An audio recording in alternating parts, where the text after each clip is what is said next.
Over 100 English settlers arrived on Roanoke Island hoping to build a permanent colony in the New World. 3 years later, they were gone. No bodies, no confirmed survivors, no graves, just one word, carved into wood. CROATOAN. The lost colony of Roanoke remains one of the oldest unsolved mysteries in American history. And unlike many historical disappearances, this case still feels strangely modern. Because even now, nobody fully agrees on what happened to those people. To understand why the disappearance became so infamous, you first need to understand how desperate the situation already was before the colony vanished. During the late 1500s, England wanted to establish permanent settlements in North America. Spain already controlled enormous territories, and England feared being left behind politically and economically. Roanoke was supposed to become England's first successful permanent colony in the America. The expedition was led by John White, an English artist and governor appointed to oversee the settlement. Around 115 colonists arrived on Roanoke Island in 1587, and unlike earlier military expeditions, this colony included entire families: men, women, children, people genuinely planning to build life there. One of the settlers was John White's daughter, Eleanor Dare.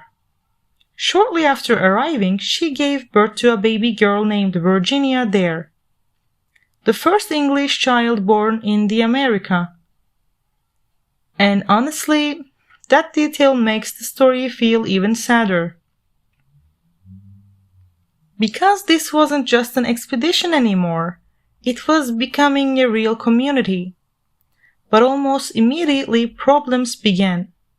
The colony struggled with food shortages.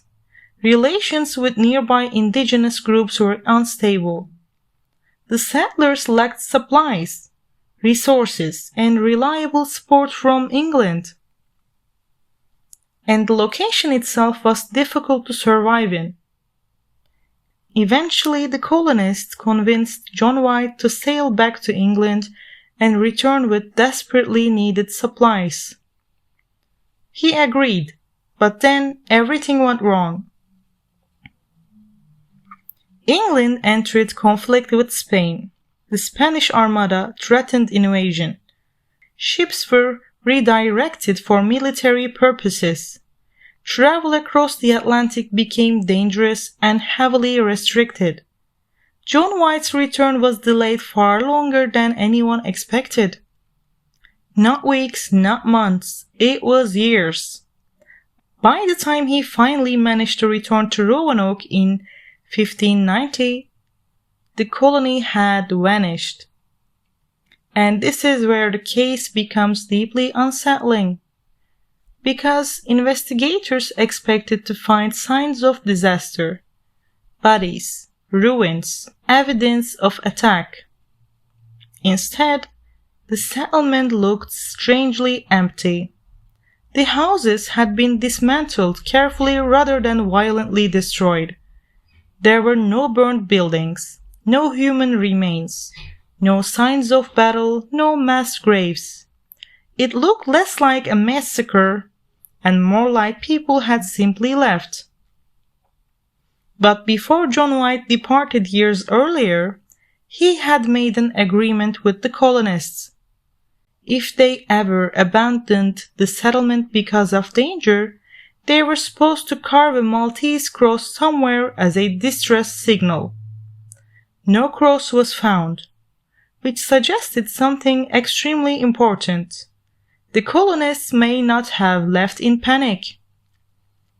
The investigators noticed carvings left behind. The letter CRO carved into one post, and on a nearby tree the word CROATOAN. CROATOAN referred both to a nearby island and to an indigenous group connected to the area. Today, most historians believe the colonists likely attempted to relocate there. And honestly, realistically, this is probably the strongest theory.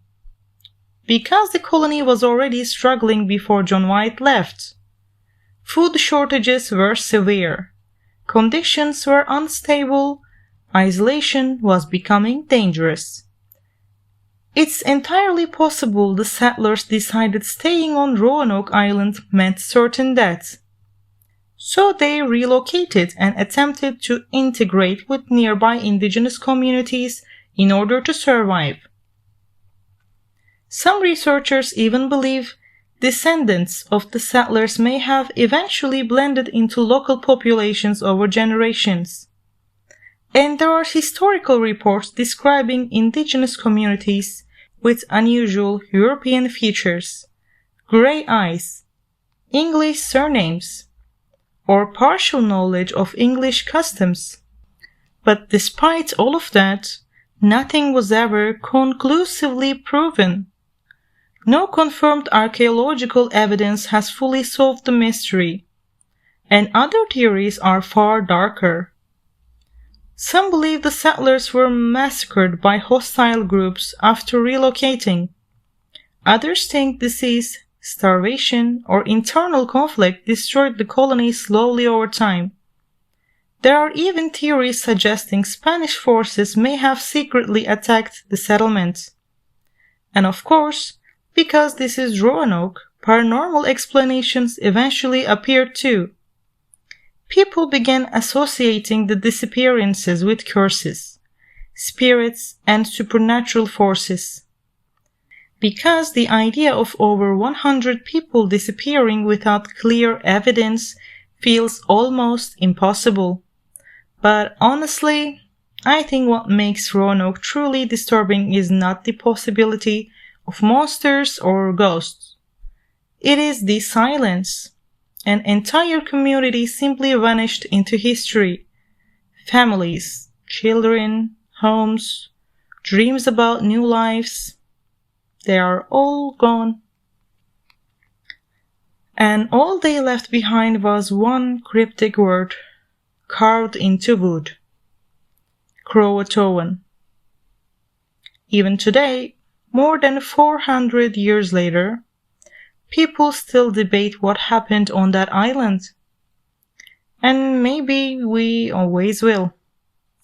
Because Roanoke represents one of humanity's oldest fears.